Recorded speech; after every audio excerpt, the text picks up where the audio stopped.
Fala pessoas, tudo bem? Eu sou o Raul Artuso, também conhecido como Raula, e hoje eu vou fazer um react de um vídeo chamado Por que os brasileiros odeiam o cinema nacional?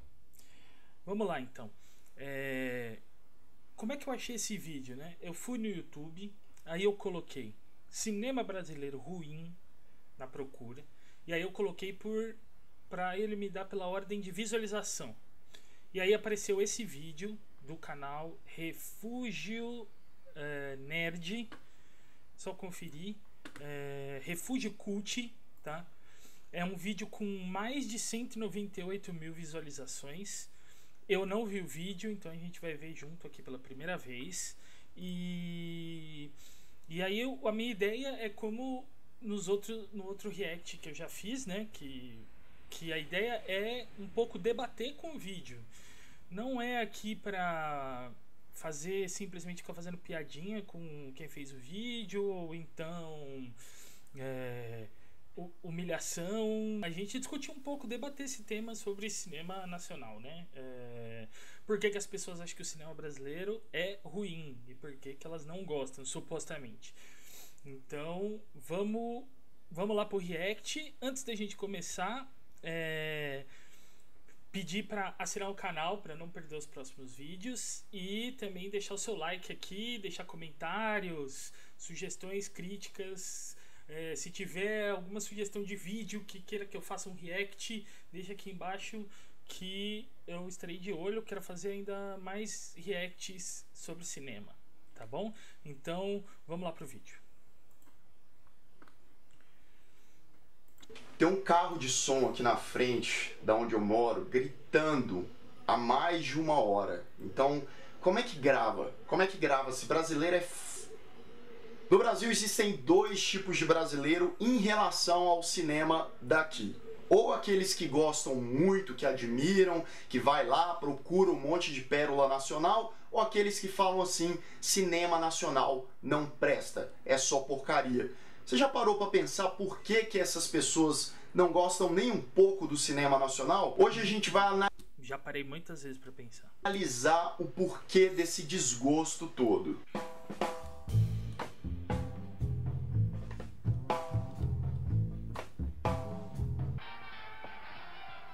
Vem cá, guri.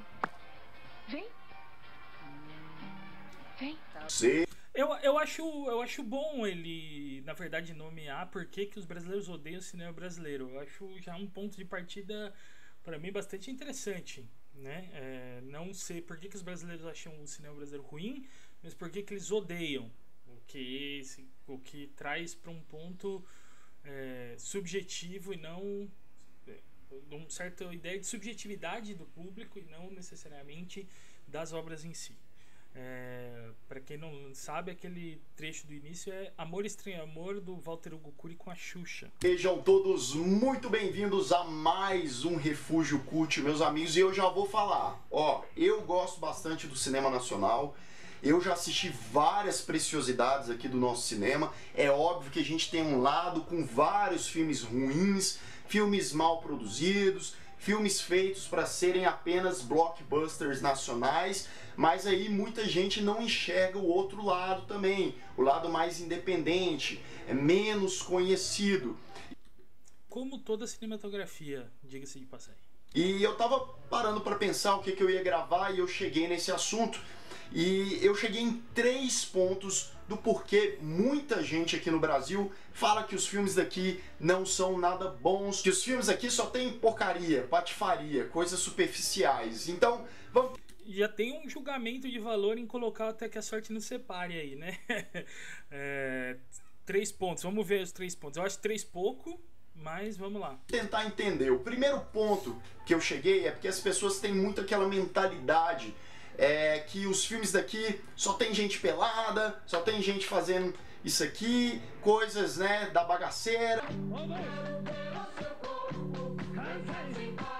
Isso vem muito das pornô chanchadas lá da década de 70, que era o estilo predominante do cinema nacional. Praticamente só se produzia isso, pelo menos aí 70, 80% das produções. A pornô chanchada ficou muito popular nessa década de 70 e foi até mais ou menos o início da década de 80, onde ela ainda tinha uma certa força.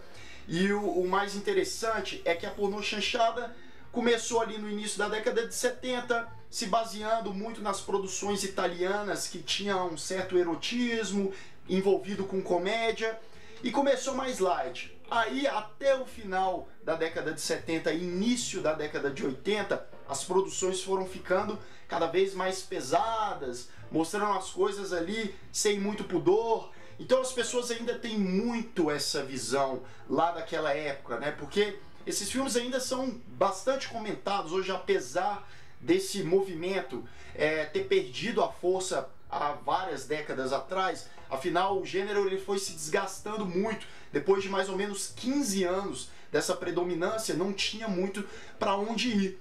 E muitos atores famosos, inclusive atuais da Rede Globo, participaram das produções desses filmes, né? Foram atores nesses filmes. Por exemplo, Antônio Fagundes, Vera Fischer, Tarcísio Meira, Marcos Frota, o cantor Sidney Magal e a rainha dos baixinhos, a Xuxa, né? Inclusive tem aquele famigerado... Tá, beleza, já passou muitas coisas. Eu vou começar... Vamos lá, esse vídeo é de 3 anos atrás, ou seja, eu tô em 21, né? Então esse vídeo é de 18. Eu acho que essa imagem da pornochanchada como reflexo de um cinema brasileiro que só teria sacanagem, eu acho que isso não cabe muito agora. Não é não sei, eu desconfio um pouco desse argumento. Não sei se as pessoas realmente... Porque assim, o público de cinema é um público de jovem adulto, né? Esse é o público principal. Então seria, de 20 a 40 anos. Esse é o grosso do público de cinema. Esse público não tem a pornochanchada e essa coisa do erotismo no cinema brasileiro como um ponto principal. Eu desconfio que esse argumento valia no início dos anos 90. Acho que vale para algumas pessoas mais velhas, ou valia, mas agora não sei, eu acho um pouco, eu acho esse um argumento de quem leu muito sobre isso. Eu acho um argumento muito mais teórico do que na prática, assim. Eu não consigo enxergar o público de cinema de 2018 e de agora tendo preconceito com o cinema brasileiro porque só tem putaria. Assim, não consigo enxergar. Ele faz uma descrição meio rápida da pornochanchada, mas uma descrição que funciona, não tá de todo equivocada. Ela realmente ela parte pro pornô, pro explícito já início dos anos 80, né?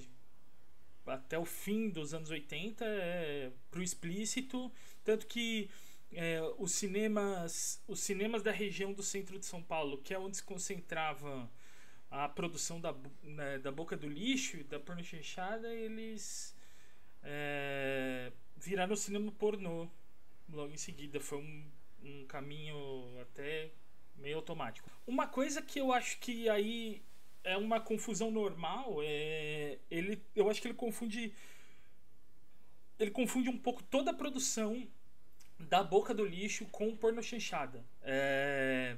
Por exemplo, Tarcísio Meira não fez pornochanchada. Ele fez filme do Walter Hugo Cury, né? Então assim, Walter Hugo Cury não fez pornochanchada. O que é pornochanchada? Que a gente chama de pornochanchada? São comédias eróticas, são comédias de costume. É o que a gente chamaria hoje da comédia de costume, que tinha o erotismo como grande chamariz de público. Dentro da produção da Boca do Lixo, no centro de São Paulo, na região onde hoje é mais ou menos Santa Ifigênia, centro de São Paulo, né? Essa produção ela era também diversificada. O grosso dela era pornochanchada, mas ela tinha desde o Carlos Achenbach e do Walter Hugo Cury, passando pelo Candeias, passando pelo Mojica em algum momento. Então assim, tinha na Boca do Lixo se produzia muita coisa onde a maioria era porno chanchada, o grosso eram essas comédias eróticas, mas nem todo filme que saía de lá era uma comédia erótica, e nem todo o filme que tinha erotismo como um chamariz era necessariamente uma porno chanchada. Seria mais ou menos como dizer assim, seria mais ou menos como dizer que todo filme que aparece um policial é filme policial. Vamos lá, vamos continuar. Do filme Amor, Estranho Amor, que também faz parte desse movimento aí, é um filme de 82. Não era um movimento, porno chanchada não era um movimento, o Walter Hugo Cury não tem nada a ver com porno chanchada, foi produzido na Boca com erotismo, por essa razão. O erotismo era o grande chamariz de público, então essa descrição do Amor, Estranho Amor tá um pouco equivocado. Né, a Xuxa tava novinha, no início de carreira, ela tinha ali uns 18, 19 anos, e esse filme é muito polêmico porque tem aquela cena que ficou muito famosa aí, gerou muita controvérsia, que ela contracenou uma cena ali, né, caliente com um menino de 13 anos. Inclusive, a cena não é caliente e ela tenta seduzir o menino. A Xuxa tentou queimar, aniquilar todas as cópias do filme, mas ela não contava com a nossa queridíssima internet, que proliferou depois desse filme e todo mundo ficou sabendo dele. Lembrando também, ela tentou tirar o filme de circulação e conseguiu, tá? Só pra gente saber que durante os anos 90 inteiro esse filme saiu de circulação, tá? Só tinha poucas cópias de particulares. Esse filme, para fins de exibição pública, ele tá fora de circulação. Claro que a internet tá aí. Depois da era da internet o filme voltou, mas ainda assim o filme não pode circular comercialmente, ele não pode ser exibido. Ela conseguiu judicialmente tirar o filme de circulação. Bem que nessa produção aqui a gente teve a participação do Tarcísio Meira e da Vera Fischer. E como já era início da década de 80, as temáticas desse filme, inclusive várias cenas ali, eram bem pesadinhas. Você não me chama mais de gostosinho? Filho, o que é isso? Inclusive, um fato sobre as pornochanchadas é que a maioria delas eram produzidas em uma região ali em São Paulo, conhecida naquela época como Boca do Lixo. Então era uma região ali que as pessoas usavam para produzir, na grande maioria, esses filmes, que eram muitos deles de baixo orçamento, né? Eram filmes que até quando você vai assistir, vai se dar a chance de assistir a um filme desse, você percebe que é uma produção com poucos recursos, o roteiro muitas vezes é muito superficial, a direção é muito básica, então não tinha muito aquele glamour em relação a isso, e é mais um fator que as pessoas têm em mente, além do filme, né, ter toda aquela bagaceira ali, ainda eram mal produzidos. Você vê uma série de pequenos atos falhos de preconceito, né? Você vê, tipo, esses filmes, você vê que a direção é meio, o roteiro é meio superficial, a direção é meio básica. Eu não sei o que isso significa, não sei o que quer dizer. Quer dizer, imagino o que quer dizer, mas isso, num ponto de vista crítico e sobre o que são os filmes, não diz nada. Porque isso, de novo, é uma generalização de toda a produção, porque tem de tudo, sabe? Tem de tudo. Então, assim, é uma generalização que tende sempre a dizer que tudo é muito ruim. Só para explicar um pouco, a produção da Boca funcionava como um arremedo de indústria. Como assim um arremedo de indústria? Ela partia da exibição. O exibidor precisava de um filme com o filme erótico, né? Um filme porno chanchada. Então ele ligava para o produtor da Boca, o produtor da Boca estabelecia um orçamento, em geral super baixo, e ele então o produtor já então montava todo o filme já pensando na exibição. Então um exemplo seria o exemplo básico, né? O Aníbal Massaini recebe um telefonema que precisa para um filme. Ele vai lá e liga para um diretor, liga para o Odi Fraga e fala: Odi, eu tenho aqui, sei lá, 50 mil reais para fazer um filme chamado A Ilha das Gostosas, para ser entregue daqui 3 semanas. E beleza, você faz. A única coisa que tem que ter uma ilha e uma mulher pelada.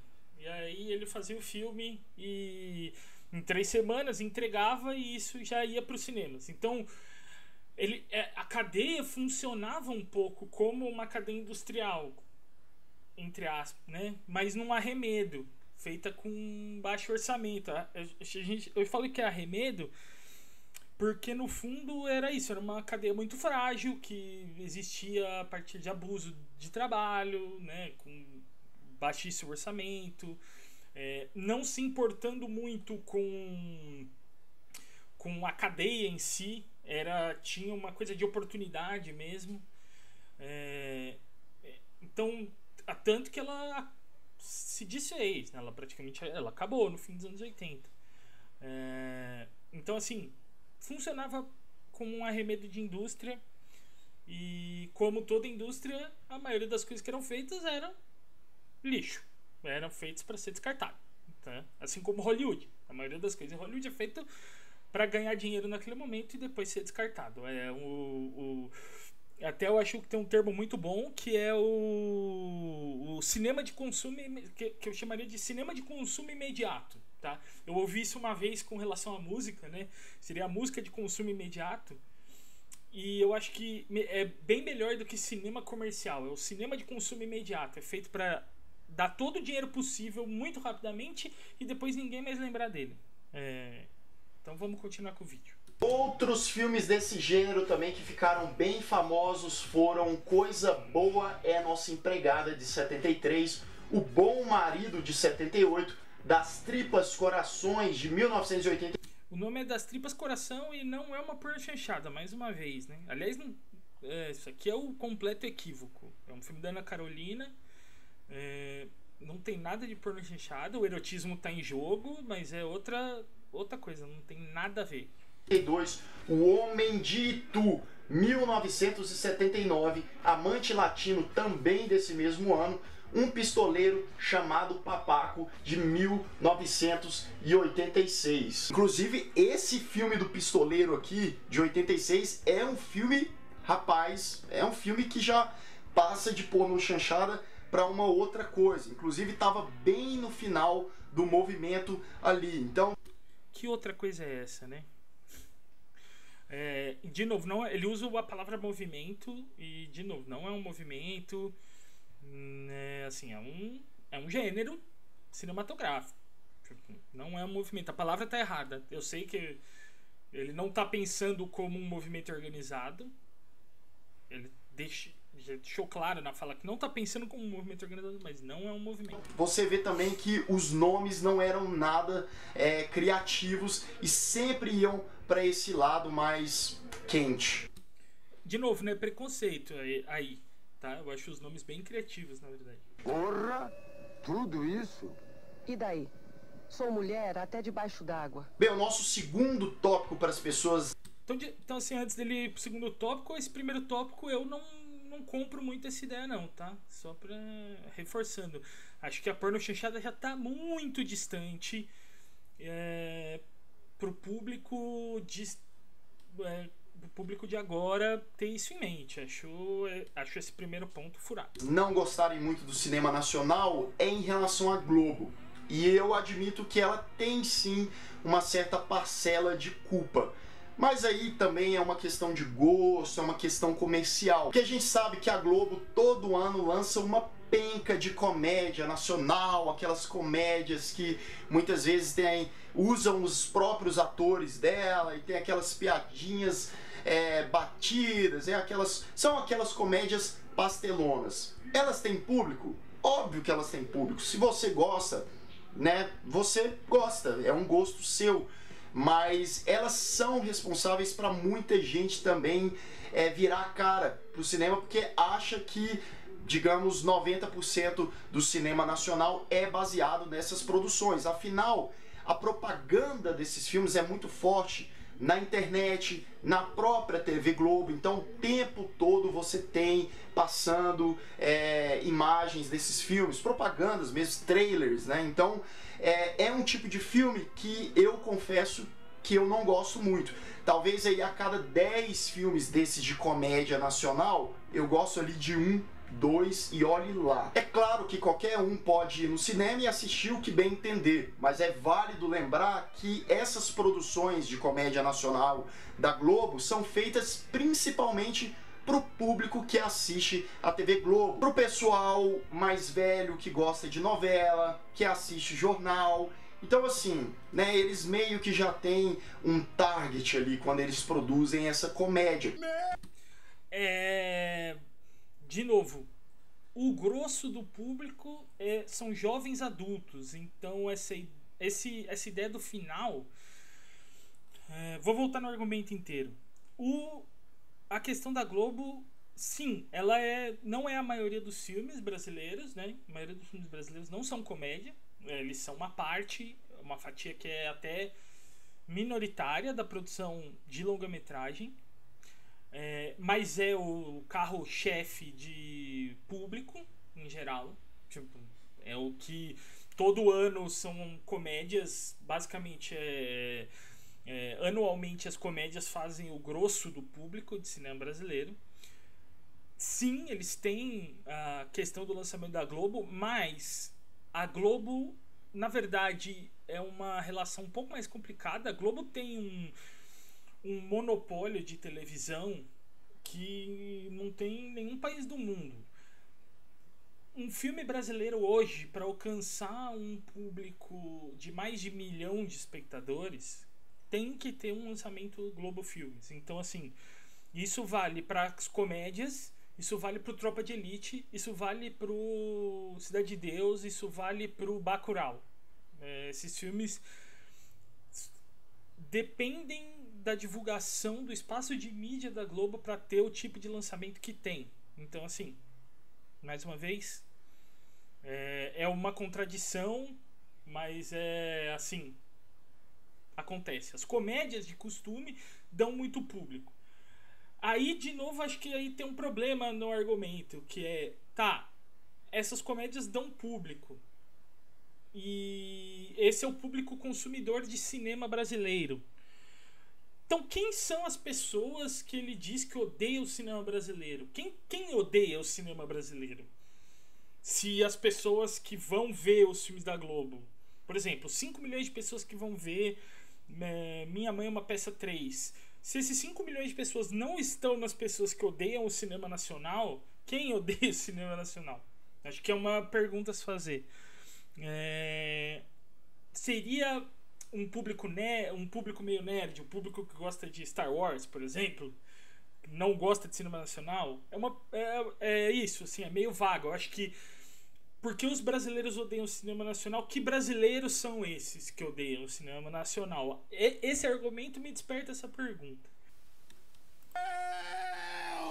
Não, meus equipamentos, Mas aí eu te recomendo o seguinte: se você gosta mesmo de cinema e ainda tem essa mentalidade, o cinema nacional não presta, por que você não deixa um pouco de lado essa visão comercial, esse monopólio da Globo principalmente, e tenta garimpar, tenta pesquisar na internet? Aqui no canal mesmo eu já dei várias sugestões, eu tenho mais de 50 filmes indicados, filmes nacionais que são verdadeiras obras-primas aí pelo canal. Inclusive indiquei também em um vídeo diretores que estão começando aí no cinema nacional. Se você ainda não viu, clica lá que vale muito a pena conhecer esses novos diretores. Então é uma questão de você correr atrás também. Quero ver quem ele indica depois. Vamos ver. E para facilitar a vida aí de alguns de vocês, eu vou deixar uma lista aqui na descrição desse vídeo com mais ou menos uns 20 filmes que eu gosto muito do cinema nacional. E o terceiro... vamos ver esses filmes aqui, deixa eu ver. A lista deixa eu ver aqui: Cidade de Deus, Estômago, Tropa de Elite, São ao Redor, Cheiro do Ralo, Os Normais, Amarelo Manga. É uma lista... Deus o Diabo, Bruto Despedaçado, Bicho de Sete Cabeças, Pagador de Promessas. É uma lista uma lista mainstream, digamos. Nada muito... Eu acho esse argumento curioso, né? Porque muita gente faz isso, mas isso é facilmente rebatido. De que, por exemplo, o cinema dos Estados Unidos é uma merda por causa dos blockbusters. Tipo, ninguém argumentaria, as pessoas deveriam ver mais filme americano, mais filme estadunidense do que eles veem, porque os blockbusters atrapalham, na verdade, as pessoas de verem o cinema estadunidense. É tipo assim, esse argumento é meio estranho também, de os blockbusters brasileiros, os filmes de consumo imediato brasileiros atrapalham, fazem as pessoas acharem que o cinema brasileiro é uma merda. Esse é um problema que envolve outras questões do cinema brasileiro. Vamos lá, vamos continuar. O terceiro argumento que a gente vai analisar é em relação à produção em si desses filmes aqui no Brasil. Lembrando, a gente está em um país de terceiro mundo. Um país que não tem incentivo, ou quase não tem tanto incentivo assim para o cinema nacional. Existe, mas ele é limitado e ele é muito direcionado. E mesmo que tenha esse incentivo, ele não é lá essas grandes coisas. E as pessoas, elas têm muita mania de comparar os filmes daqui do Brasil com os filmes da onde? Os filmes hollywoodianos. E, meus amigos, a gente não pode fazer essa comparação, porque os filmes hollywoodianos têm o quê? Geralmente, os orçamentos são em volta ali de 100 milhões para cima de dólares. Aqui, a média, quando um filme tem um orçamento grande, um orçamento alto aqui no Brasil, é ali no máximo 8, 10 milhões de reais. 10 milhões de reais, 100 milhões de dólares, sem contar as produções da Marvel, etc., que custam aí de 200 milhões de dólares para cima. Como eu falei no vídeo do Sganzella, que ele também pontua isso, né? Essa questão entre o dólar e o real. Essa questão é importante. Além da quantidade, né? A quantidade é muito maior, 100 e 10, mas é dólares e real. Porque isso já indica também, pontua uma questão financeira e monetária. Eu acho que aqui tem uma coisa muito interessante. Assim, a gente não pode comparar. Sim, a gente pode comparar. As pessoas podem fazer essa comparação. Assim, por que não? Elas podem. A questão não é essa. A questão não é elas não poderem fazer essa comparação, porque aí também você coloca, o filme brasileiro é café com leite em relação àquilo. Não, mas é entender essa dinâmica. As pessoas não têm claro essa dinâmica. Essa dinâmica não está no horizonte. De que o filme hollywoodiano já vem para cá pago, com uma máquina que funciona do mesmo jeito, ou funciona constantemente há pelo menos 100 anos, e com um volume, com um poder publicitário que o filme brasileiro não tem. Exceto o filme da Globo, que é o mais perto disso que a gente tem. Então, assim, a questão não é nem que essa comparação não pode ser feita, ela pode ser feita para você entender a dinâmica de por que o filme estadunidense já chega aqui pago, já chega aqui como jogo ganho. Essa é a grande questão ali. O cinema, a economia do cinema funciona como uma aposta, em que o filme hollywoodiano chega no Brasil já quando já ganhou o jogo. E o filme brasileiro tá apostando em. Ele tá jogando quando ele sai do cinema no Brasil. Ele tá apostando. É uma dinâmica econômica diferente. Que a maioria das pessoas não entende.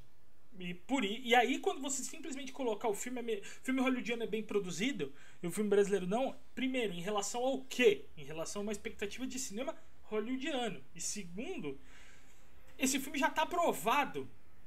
Ele já tem uma máquina publicitária que está dizendo para você: isso aqui é o topo da cadeia alimentar do cinema. Isso aqui é o ótimo de boa produção, sabe? Então é isso. Isso é uma disputa desigual, já de ponto de partida. Então é injusto a gente comparar assim. E mesmo assim, os diretores, produtores de filmes brasileiros, eles tiram leite de pedra. Eles conseguem fazer coisas muito bonitas. E sem contar que as temáticas aqui dos filmes nacionais muitas vezes falam do próprio Brasil, expõem a nossa realidade, a pobreza, a violência, as várias questões sociais problemáticas aqui no nosso país, e é uma forma da gente expor isso, da gente divulgar, da gente refletir em relação a esses assuntos. Então não é porque a gente tem de forma crua, muitas vezes, esses assuntos expostos em um filme aqui, que a gente pode pensar, poxa, poderia ser um filme de ação, poderia ser um filme de quebradeira, cheio de efeitos especiais, sendo que a gente não tem condições para produzir esse tipo de conteúdo aqui. Aí de novo tem uma coisa interessante, né, que é a questão do... essa questão de que o filme brasileiro nos diz muita coisa sobre a nossa realidade, mesmo quando ele não é sobre a realidade social brasileira, né? Por exemplo, Cidade de Deus. Cidade de Deus é entendido fora do Brasil muitas vezes como um filme de gangster. Ele, inclusive, se você entra no IMDb, ele tá como um filme de gangster. Porque ele é um filme de ação. Ele tem uma forma de filme de ação. Mas ele diz pra gente muito sobre a nossa realidade, que pro estadunidense não diz tanto assim. Mais do que isso, né? O filme estadunidense fala para um estadunidense mais do que o que fala pra gente. A nossa aceitação do filme estadunidense como um filme sem questões sociais, como o filme universal, passa um pouco por uma colonização do imaginário. Eu acho que isso é uma questão importante de ser pontuada. E ele pontuou, e aí ele fala um pouco sobre não termos a condição de fazer esse tipo de filme. Eu imagino que ele está falando sobre a condição material. Eu não concordo com essa ideia da condição material. Não temos a condição material, acho que tem. Mas o que não existe é condição social, principalmente. Ao meu ver. O que significa essa condição social? Por exemplo, então vamos pensar num filme como Tropa de Elite, que é um filme que tem a polícia como protagonista, como os heróis, né? Tem os policiais como heróis e os moradores de comunidades de favela como vilões. Você pensa numa base social disso no Brasil e é complicado, tem um ruído aí. Primeiro porque a polícia no Brasil, a população em geral, e principalmente a população pobre, que é a maioria da população brasileira, tem muita dificuldade de enxergar a polícia como herói. Assim, a polícia... o São Paulo, por exemplo, é uma das polícias que mais mata no mundo. Assim... Onde está o heroísmo da polícia de São Paulo, que é onde eu moro? Não existe base social para isso. Não tem base social para eu fazer um filme como Máquina Mortífera no Brasil. Não tem, não faz sentido. Não se encontra isso. O heroísmo também é uma coisa muito difícil, é muito difuso na sociedade brasileira. Então esse tipo de coisa entra em jogo aqui. Também não estou dizendo que nos Estados Unidos a polícia é maravilhosa, por isso eles fazem filme policial, não, mas o modo como os Estados Unidos enxergam exército e polícia é diferente do modo como nós brasileiros enxergamos exército e polícia. Então isso faz sentido socialmente, de alguma maneira, que esse tipo de filme exista. Enquanto que aqui no Brasil, socialmente, esse tipo de filme parece descolado da realidade, entende? Parece descolado do real. Pensa assim, em filmes de ficção científica, viagem no espaço, né? Os Estados Unidos tem a NASA. A gente tem o Marcos Pontes, que é ministro do Bolsonaro. É tipo assim, vamos fazer um filme sobre viagem espacial no Brasil? Vamos fazer. Vai ter que lidar com a contradição. Lidar com essa contradição é uma das dificuldades do cinema no Brasil. Vamos lá. Espera, que eu também tô voltando pra casa. E convenhamos, né? Se é pra gente ver esses filmes de ação frenéticos, de aventura e blá blá blá, vamos assistir os blockbusters americanos. Ninguém tá falando para não assistir. Hollywood produz muita coisa legal também, muita coisa divertida. Olha lá, corroborando o meu argumento, os blá blá blá hollywoodiano, a gente tem que assistir. Os blá blá blá brasileiro, eles pegam mal. Os blá blá blá hollywoodiano, eles têm coisa legal. Mas filmes, muitas vezes, para pensar, para ver de uma forma mais artística, para valorizar. Filme pra ver de forma mais artística, parecendo mais do Carandiru, pra mim é uma contradição em termos. O que a gente tem produzido aqui no país com tão pouco, eu acho que isso também é uma forma válida de se apreciar o cinema da melhor forma. Inclusive, vocês sabiam que os gringos, a galera lá da Europa, dos Estados Unidos, eles admiram muito o cinema daqui do Brasil, eles gostam muito, justamente pelas obras-primas que a gente exporta lá pra fora. Cidade de Deus, Tropa de Elite, Central do Brasil, O Lobo Atrás da Porta, O Palhaço, Bicho de Sete Cabeças, Carandiru, enfim. É uma pá de filmes muito bons que as pessoas admiram lá, filmes inclusive que já foram premiados lá fora. Então por que a gente também não pode, né, dar esse crédito, essa moral, tendo tanto filme legal assim aqui no nosso Brasil? Porque o mercado brasileiro e o imaginário da população brasileira está dominado pelo filme estrangeiro. Essa é a primeira. Esse deveria ser o primeiro argumento. O primeiro argumento é: o nosso cinema, nosso imaginário está dominado pelo filme estrangeiro, pelas imagens estrangeiras, assim, de todo mundo. Existia uma época lá nos anos 70 em que o Paulo Emílio dizia que o povão ainda não tinha sido colonizado pelo imaginário estrangeiro e que a classe média era a grande colonizada. Hoje eu acho que é geral. Hollywood dominou o negócio e a classe média e a classe alta são dominados pelo filme europeu também. Então, assim, a primeira razão, por que a gente não pode dar moral? Porque a gente está colonizado, o nosso imaginário está colonizado. Desde moleque, eu sempre quis ser fotógrafo.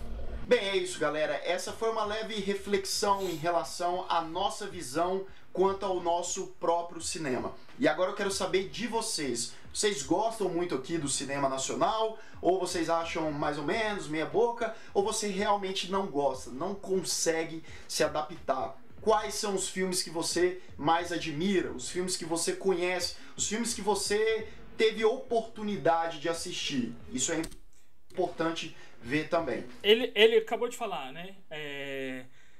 Que filmes você teve oportunidade de ver? Olha aí.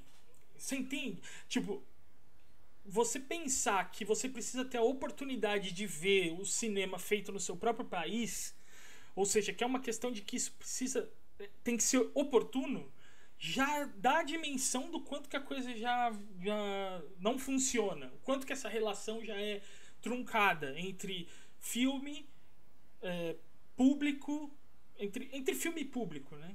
Entre produtor, filme e público.